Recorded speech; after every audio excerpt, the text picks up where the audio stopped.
내 나이 63, 외로워서 재혼하겠다는 게 그게 그렇게 큰 죄입니까? 아버지, 새어머니 들어오시면 내 유산은요? 아파트 반쪽 나는 거 모르세요? 처음엔 그저 좋았습니다. 등산 모임에서 만난 김 여사. 그 사람과 함께라면 남은 인생 따뜻한 밥 한 끼 같이 먹으며 외롭지 않을 줄 알았습니다. 그래서 당당하게 혼인신고를 하고 싶었죠. 하지만 혼인신고 서류를 꺼내자마자 착했던 자식들이 도깨비가 되더군요. 아버지의 행복보다 당장 줄어들 자기 몫의 유산이 더 중요했던 겁니다. 혼인신고 하실 거면 2년 끊자는 아들의 말에 제 가슴은 무너져 내렸습니다. 결국 혼인신고는 했지만 이번 명절에 아무도 오지 않았습니다. 재혼은 축복이 아니라 전쟁이었습니다. 여러분은 부디 저 같은 선택하지 마십시오. 황혼이혼 함부로 하지 마십시오. 아니, 정확히 말하면 황혼재혼을 함부로 하지 마십시오. 저는 올해 63입니다. 최아무개라고 합니다. 중소기업에서 35년 일하고 퇴직금 받아서 작은 상가 하나 마련했습니다. 건물주까지는 아니고요. 그냥 1층 상가에 2층은 주택으로 쓰는 그런 작은 건물 하나 있습니다. 시세로 8억 정도 됩니다. 현금도 5천만 원 정도 있었고요.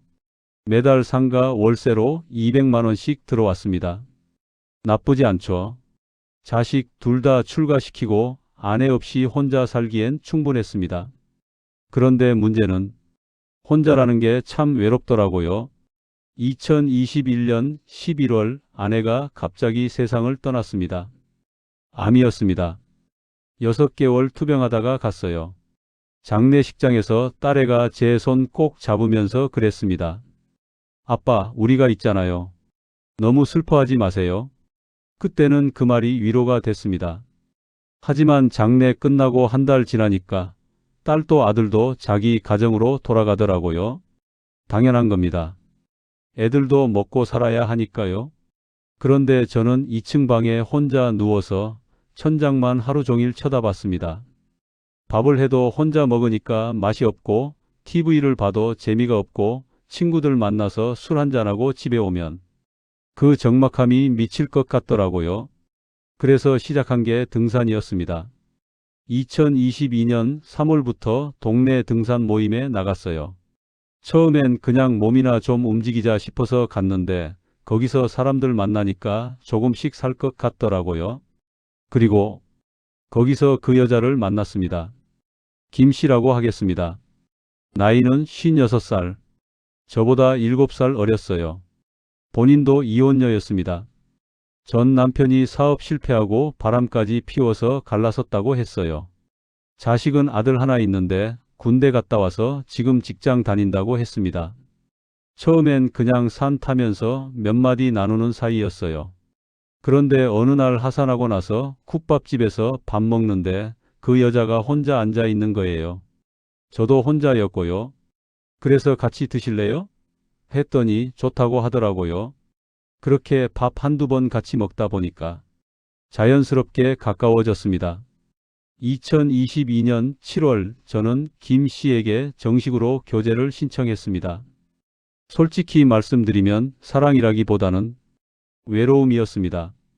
집에 가면 아무도 없고 밥 먹을 때도 혼자고 아플 때도 혼자 병원 가고 그게 너무 힘들었어요. 김 씨도 비슷했던 것 같습니다. 이혼하고 혼자 살면서 외로웠다고 했어요. 우리는 서로의 외로움을 채워주는 사이가 됐습니다.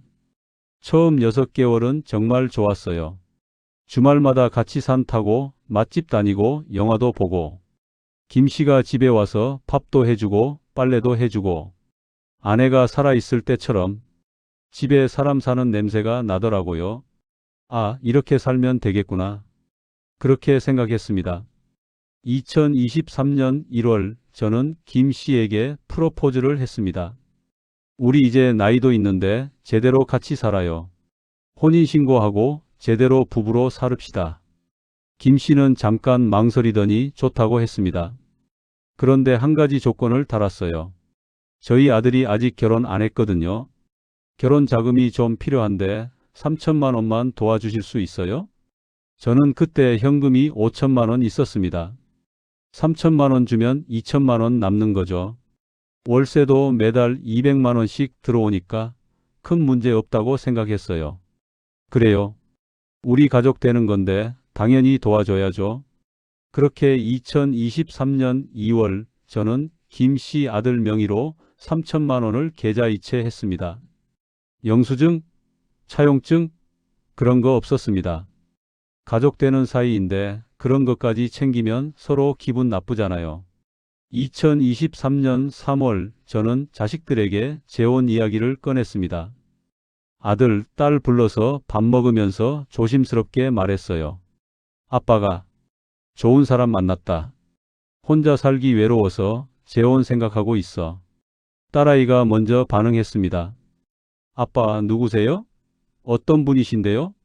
나이, 직업, 자식 여부 다 얘기했죠. 처음엔 딸아이가 아빠가 행복하시면 좋죠 그랬어요. 아들도 그래요 아버지. 외로우시면 재혼하세요 그랬습니다. 저는 그 말 듣고 안심했어요. 애들이 이해해 주는구나. 그런데 제가 한마디 더 했습니다. 혼인신고도 할 생각이야. 제대로 부부로 살려고. 그 순간 분위기가 싹 바뀌었습니다. 아들이 젓가락을 탁 내려놨어요. 아버지 혼인신고요? 그건 좀. 왜? 재혼하는데 혼인신고 당연한 거 아니야? 아버지 혼인신고 하시면 그 여자분이 법적으로 배우자 되는 거잖아요. 상속 문제 어떻게 하시려고요? 딸아이도 거들었습니다. 아빠, 그 여자분 아들 있다고 하셨잖아요. 혼인신고 하시면 나중에 아빠 재산 그 아들까지 나눠 가져야 되는 거 아니에요? 저는 그때 조금 당황했습니다. 그게 그렇게까지 생각 안 해봤는데? 아버지, 지금 상가 시세 8억이잖아요. 만약 아버지 돌아가시면 배우자 있으면 배우자가 법정 상속분 1.5억 가져가요. 우리는 나머지 나눠 갖고요. 그런데 그 여자분 아들까지 끼면 더 복잡해져요. 아들이 계산기 두드리면서 설명하더라고요. 저는 그냥 애들아 아빠가 살아있는데 벌써 유산 걱정하니? 그랬습니다. 그랬더니 딸아이가 울먹이면서 그랬어요. 아빠, 우리가 돈 탐내서 그러는 거 아니에요. 아빠 속이려고 접근하는 사람일 수도 있잖아요. 혼인신고만 안 하시면 되잖아요. 같이 사시되 혼인신고만 안 하세요. 저는 그날 저녁 김 씨에게 전화했습니다. 애들이 혼인신고는 좀 반대하네요. 미안한데 혼인신고 없이 그냥 같이 살면 안 될까요? 김 씨 목소리가 싸늘해졌어요. 최 씨, 저 혼인신고 없이 그냥 같이 살 생각 없어요. 저도 나이 먹은 사람인데 법적으로 보호받지 못하면서 같이 살 순 없어요. 만약에 최 씨가 갑자기 쓰러지시면 저는 아무것도 못해요. 병원에서 보호자 서명도 못하고 재산도 하나 없이 쫓겨나는 거예요. 맞는 말이었습니다. 그리고 솔직히 최 씨 자식들이 저를 믿지 못하는 거잖아요. 저보고 돈 노리고 접근했다고 생각하는 거죠? 그럼 저는 뭐예요? 그냥 가정부예요? 저는 할 말이 없었습니다. 2023년 4월 저는 다시 자식들을 불렀습니다. 애들아 아빠 마음 정했다. 혼인신고 할 거야. 아들이 버럭 소리 질렀습니다. 아버지 정신 차리세요. 그 여자 아들한테 벌써 3천만 원 주셨잖아요. 그것도 모자라서 이제 재산까지 넘기시게요?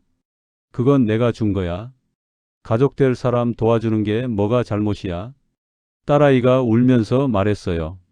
아빠, 엄마 돌아가신 지 2년밖에 안 됐어요. 엄마가 평생 아껴서 모은 돈이 그 상가 안에 다 들어있는 거예요. 그걸 이제 다른 여자한테 넘기시게요? 야, 너희 엄마 들먹이지 마. 저도 목소리가 커졌습니다. 아빠는 외롭다고. 너희들은 각자 가정 있고 배우자 있고 행복하게 살잖아. 아빠는 혼자 죽으라고. 그날 아들이 마지막으로 이렇게 말했습니다. 아버지 혼인신고 강행하시면 저희는 아버지랑 남남입니다. 다시는 연락하지 마세요. 딸아이도 눈물 흘리면서 나가더라고요. 2023년 5월 12일 저는 김 씨와 혼인신고를 했습니다. 구청 가서 서류 접수하고 도장 찍었어요. 법적으로 부부가 됐습니다. 김 씨는 좋아했어요. 이제 진짜 가족이네요 하면서 웃었습니다. 저도 웃었어요. 그런데 마음 한편이 무거웠습니다. 자식들한테 전화했습니다. 아들도 딸도 받지 않았어요. 문자 보냈습니다. 아빠 혼인신고했다. 이해해줘. 답장 없었습니다. 그렇게 저는 자식 둘을 잃었습니다. 혼인신고하고 나서 한 달은 그래도 괜찮았습니다. 김 씨가 2층 집으로 완전히 이사 왔어요. 짐 다 가져오고 같이 살기 시작했습니다. 아침에 일어나면 밥상이 차려져 있고 저녁에 들어오면 불 켜진 집이 있고 이거구나. 이게 내가 원했던 거구나. 그렇게 생각했습니다. 그런데 딱 한 달 지나니까 이상한 일들이 하나씩 보이기 시작했어요. 2023년 6월 김 씨가 갑자기 말했습니다. 여보, 우리 아들이 결혼 준비 중인데 전세금이 좀 부족하대요. 2억 정도 필요한데 우리 상가 담보대출 받으면 안 될까요? 저는 깜짝 놀랐습니다. 2억? 아니, 내가 이미 3천만 원 줬잖아. 그것도 모자라? 그건 예단이랑 예물 사는데 쓴 거예요. 전세는 따로잖아요. 근데 담보대출을? 이 상가는 내가 평생 모아서 산 건데. 김 씨 표정이 굳어졌어요. 여보, 우리 지금 법적으로 부부잖아요. 제 아들이 결혼하는데 당연히 도와줘야죠. 나중에 여보 돌아가시면 어차피 제가 상속받을 건데 지금 조금 빌려 쓰는 게 뭐가 문제예요? 그 말을 듣는 순간 등골이 서늘했습니다. 나중에 내가 죽으면 당신이 상속받는다고? 당연하죠. 저 배우자잖아요. 저는 그때 깨달았습니다. 아, 이 사람이 날 어떻게 보고 있구나. 저는 거절했습니다. 미안한데 담보대출은 안 돼. 이 상가는 내 노후 자금이야. 월세로 생활하는 거라고. 김 씨가 차갑게 웃었어요. 그럼 제 아들은 어떻게 하라고요? 결혼도 못 하게요? 그건 당신 아들 스스로 해결해야지. 내가 왜 책임져야 돼? 우리 가족 아니에요? 가족이긴 한데 그래도 선이 있는 거 아니야? 그날부터 김 씨가 말을 안 했습니다. 밥도 안 차려주고 빨래도 안 해주고 집에 있어도 방문 닫고 나오지도 않았어요. 저는 혼자 라면 끓여 먹으면서 내가 뭘 잘못했나 생각했습니다. 2023년 8월 김 씨 아들이 집으로 찾아왔습니다. 처음 보는 얼굴이었어요. 28살쯤 됐을까요? 양복 입고 와서 저한테 인사도 제대로 안 하고 바로 본론으로 들어갔습니다. 어머니가 힘들어 하시는 거 알고 있습니다. 제 결혼 때문에 최 씨께서 도와주시길 거부하셨다면서요? 아니, 거부가 아니라 담보대출까지는 좀. 최 씨, 솔직히 말씀드릴게요. 어머니는 당신이 외롭다고 해서 같이 살아주시는 거예요. 그런데 정작 필요한 건 안 도와주시면 이게 무슨 의미가 있어요? 제가 뭐라고 대꾸하기도 전에 그 친구가 계속 말했어요. 제가 알기론 이 상가 시세가 8억이라면서요? 2억 대출 받으면 이자 매달 100만 원 정도 나올 텐데 월세 200만 원 들어오시니까 충분히 감당 가능하시잖아요. 왜 안 도와주세요? 저는 그때 화가 났습니다. 야, 너 누구한테 말하는 거야? 내가 너한테 벌써 3천만 원 줬어. 그것도 모자라? 3천만 원은 어머니 결혼 선물로 주신 거잖아요. 그건 제 결혼하고는 별개죠. 뭐? 결혼 선물? 저는 어이가 없었습니다. 제가 준 돈을 결혼 선물이라고 우기더라고요. 그날 저녁 김 씨한테 따졌습니다. 내가 당신 아들한테 준 3천만 원 결혼 자금 도와주는 거라고 했잖아. 무슨 결혼 선물이야? 김 씨가 빙그레 웃었어요. 여보, 그게 그거죠 뭐. 어차피 우리 가족 된 거 선물이든 지원이든 무슨 상관이에요? 상관 있지. 선물이면 안 갚아도 되는 거고 지원이면 나중에 돌려받을 수 있는 거잖아. 돌려받을 거면 차용증을 써놨어야죠.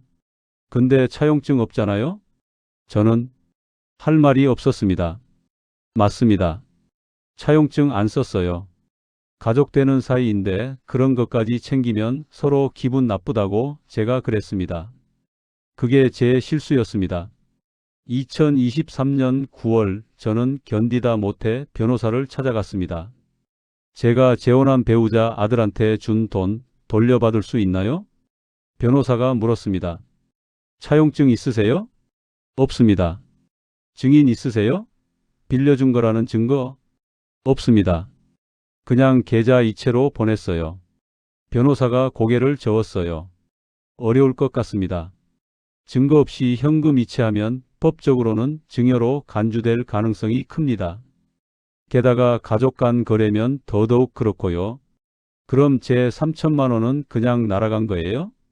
소송은 할 수 있지만 승소 가능성 낮습니다. 소송 비용만 더 나갈 수도 있어요. 저는 그 자리에서 머리가 하얘졌습니다. 3천만 원이 그냥 증발한 겁니다. 2023년 11월 김 씨가 또 돈 이야기를 꺼냈습니다. 여보, 우리 생활비 통장 따로 만들어요. 제 명의로 통장 하나 만들어서 거기에 매달 생활비 넣어주세요. 왜 당신 명의로? 우리 부부잖아요. 제가 살림 꾸리는데 제 통장에 돈 있어야 쓰기 편하죠. 아니, 그럼 내 통장에서 필요한 만큼 쓰면 되지. 여보, 저 매번 손 벌리기 싫어요. 제 통장에 생활비 넣어주시면 제가 알아서 관리할게요. 저는 고민했습니다. 그런데 김 씨가 계속 조르더라고요. 매일 밤마다 이 이야기만 했어요. 결국 저는 김 씨 명의 통장을 만들어주고 매달 100만 원씩 넣어주기로 했습니다. 2024년 1월 김 씨가 또 요구했습니다. 생활비 100만 원으로 부족해요. 150만 원으로 올려주세요. 왜? 우리 둘이 먹고 사는데 100만 원이면 충분하잖아. 식재료 값 올랐어요. 그리고 제 용돈도 필요하고요. 당신 용돈? 당연하죠. 저도 친구들 만나고 옷도 사 입어야죠. 저는 머리가 지끈거렸습니다. 그런데 거절하면 또 집안 분위기 싸늘해지고 며칠씩 말 안 하고 그게 너무 힘들었어요. 그래서 150만 원으로 올려줬습니다. 월세 200만 원 받아서 생활비 150만 원 주면 제 손에 남는 건 50만 원입니다. 제 용돈, 병원비, 기타 잡비 쓰면 빠듯했어요. 2024년 4월 김 씨 아들이 결혼식을 올렸습니다. 저는 초대받지 못했습니다. 김 씨 혼자 갔다 왔어요. 왜 나는 안 부른 거야?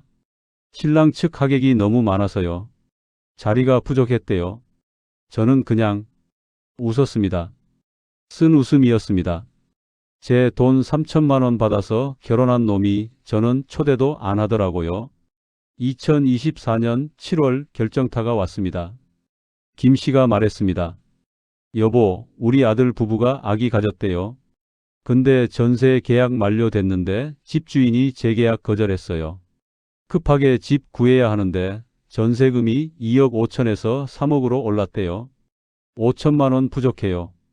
또 돈 이야기였습니다. 나한테 5천만 원 더 달라고? 빌려달라는 거예요. 나중에 갚을게요. 당신 아들 월급으로 5천만 원 언제 갚아? 그러니까 일단 빌려주시고 나중에 여보 돌아가시면 상속받을 때 차감하면 되잖아요. 저는 그 말 듣고 소름이 돋았습니다. 당신, 나 죽기만 기다리는 거야? 무슨 소리예요? 그게 아니라, 아니긴 뭐가 아니야. 당신 입에서 나중에 내가 죽으면 어쩌고 하는 말이 벌써 몇 번째야. 저는 그날 처음으로 김 씨한테 소리 질렀습니다. 김 씨도 지지 않고 소리 질렀어요. 그럼 우리 아들은 어쩌라고요? 임산부 아내랑 길거리에 나앉으라고요? 그건 당신 아들이 알아서 해결할 일이지. 왜 나한테 떠넘겨? 우리 가족 아니에요? 가족이면 가족답게 굴어야지. 당신은 날 ATM 기계로만 보잖아. 그날 밤 김 씨는 집을 나갔습니다. 2024년 8월 김 씨가 변호사 선임했다는 통지서를 받았습니다. 이혼 소송이었습니다. 김 씨 측 주장은 이랬습니다. 배우자가 가족에게 경제적 지원을 거부하여 정신적 고통을 받았고 이는 이혼 사유에 해당한다. 그리고 재산분할 청구했습니다. 상가 시세 8억의 절반인 4억을 달라고 했어요. 저는 기가 막혔습니다. 같이 산 게 겨우 1년 3개월인데 4억을 달라고? 제 변호사가 말했습니다. 혼인 기간이 짧아서 재산분할 비율을 낮출 수는 있습니다. 하지만 법적으로 배우자이기 때문에 분할 청구권 자체는 있어요. 결국 협상 끝에 저는 김 씨에게 1억 5천만 원을 주기로 합의했습니다. 2024년 12월 이혼이 확정됐습니다. 김 씨는 1억 5천만 원 받아서 나갔어요. 저는 다시 혼자가 됐습니다. 그리고 계산을 해봤습니다. 손익계산서입니다. 김 씨 아들한테 처음 준 돈이 3천만 원입니다. 돌려받을 방법 없습니다. 그냥 날아갔어요. 그 다음에 생활비 명목으로 매달 준 돈, 처음엔 100만 원, 나중엔 150만 원. 1년 3개월이면 약 15개월이죠. 평균 125만 원씩 쳤을 때 1875만 원입니다. 반올림하면 1900만 원. 이혼할 때 재산분할로 준 돈이 1억 5천만 원. 여기까지 합치면 3천만 원 더하기 1900만 원 더하기 1억 5천만 원. 총 1억 8,900만 원입니다. 거의 2억 가까이 나간 거예요.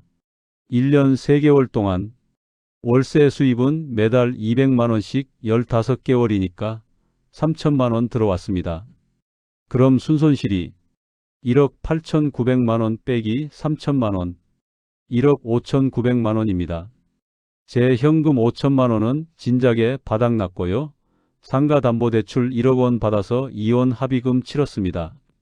지금 제 손에 남은 건 상가 하나, 그것도 대출 1억 원 있는 상가. 매달 대출 이자 50만 원 나갑니다.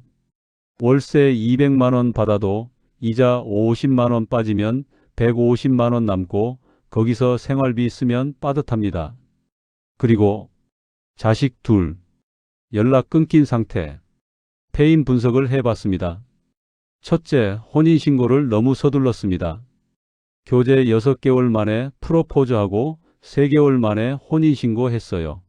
상대방을 제대로 알 시간이 없었습니다. 외로움에 눈이 멀어서 김 씨가 어떤 사람인지 파악도 안 하고 법적으로 묶여버렸어요. 둘째, 돈 문제를 명확하게 정리하지 않았습니다. 3천만 원 줄 때 차용증을 썼어야 했어요. 가족이라고 해도 큰 돈이 오가면 반드시 문서로 남겨야 합니다. 그걸 안 했으니까 그냥 증여가 돼버렸고 돌려받을 방법이 없어졌어요. 셋째, 생활비 통장을 배우자 명의로 만든 게 실수였습니다. 제 통장에서 필요한 만큼 쓰게 했어야 했어요. 배우자 통장에 돈 넣어주니까 그게 당연한 권리처럼 됐고 금액도 자꾸 올라갔습니다. 통제가 안 됐어요. 넷째, 자식들 말을 무시한 게 가장 큰 실수였습니다. 아들, 딸이 그렇게 반대했는데 저는 애들이 뭘 알아 하면서 무시했어요. 지금 생각해보면 애들 말이 다 맞았습니다. 김 씨는 제 재산을 노리고 접근한 거였어요. 애들이 그걸 먼저 봤던 건데 저는 외로움 때문에 못 봤습니다. 후회합니다. 만약 그때 혼인신고를 안 했더라면 김 씨가 돈 요구했을 때 거절하기 쉬웠을 겁니다. 법적 배우자가 아니니까 헤어지면 그만이었죠. 재산분할 청구도 못했을 테고요. 만약 그때 자식들 말을 들었더라면 혼인신고 없이 교제만 했을 겁니다. 그랬으면 김 씨 본색 드러났을 때 깔끔하게 정리할 수 있었어요. 자식들과도 안 싸웠을 테고요. 만약 그때 돈 줄 때 차용증을 썼더라면 최소한 3천만 원은 돌려받을 근거라도 있었을 겁니다. 소송에서 이기든 지든 시도는 할 수 있었겠죠. 하지만 저는 이 모든 걸 안 했습니다. 외로움에 눈이 멀어서 판단력을 잃었습니다. 그 대가가 2억 가까운 돈과 자식 둘이었습니다. 지금 제 나이 63입니다. 상가 하나 있지만 대출 1억 원 있고 매달 이자 50만 원 나갑니다. 월세 200만 원 받아서 이자 내고 생활비 쓰고 나면 저축은 못합니다. 그냥 먹고 사는 거예요. 자식들한테 연락했습니다. 여러 번 했어요. 문자 보내고 전화하고 카톡 보냈습니다. 아빠가 잘못했다. 미안하다. 다시 만나자. 아들한테 보낸 문자 읽음 표시도 안 떠요. 차단당한 겁니다. 딸한테 전화했더니 받긴 받았는데 이렇게 말하더라고요. 아빠, 저희는 아빠가 정신 차리실 때까지 연락 안 할 거예요. 아빠가 그 여자랑 헤어지셨다는 건 알아요. 근데 그게 중요한 게 아니에요. 아빠가 우리 말 안 듣고 고집 부리셨잖아요. 그 결과가 어땠어요? 돈만 날리고 우리랑도 사이 나빠지고. 저희는 아직 아빠 용서 못 했어요. 그리고 전화 끊었습니다. 작년 추석 때였습니다. 혼자 집에 있었어요. 명절인데 갈 데가 없더라고요. 아들네 집, 딸네 집 초대받지 못했습니다.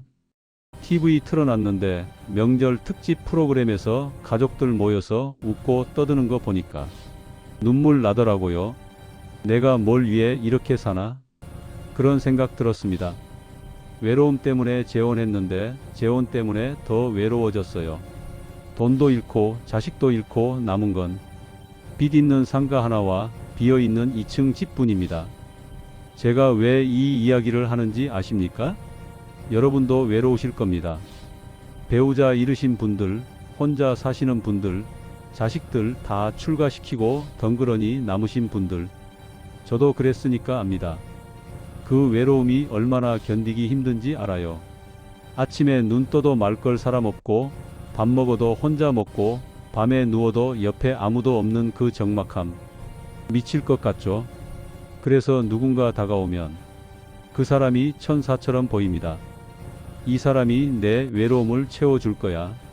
그렇게 생각합니다. 저도 그랬어요. 김 씨가 처음 밥 같이 먹자고 했을 때 그 사람이 천사 같았습니다. 하지만 여러분, 황혼재혼은 현실입니다. 로맨스가 아닙니다. 20대, 30대 젊은 나이에 사랑해서 결혼하는 거랑은 완전히 달라요. 우리 나이에 만나는 사람들은 대부분 뭔가 이유가 있어서 혼자 있는 겁니다. 사별이든 이혼이든 평생 독신이든, 그리고 그 사람들도 경제적으로 불안합니다.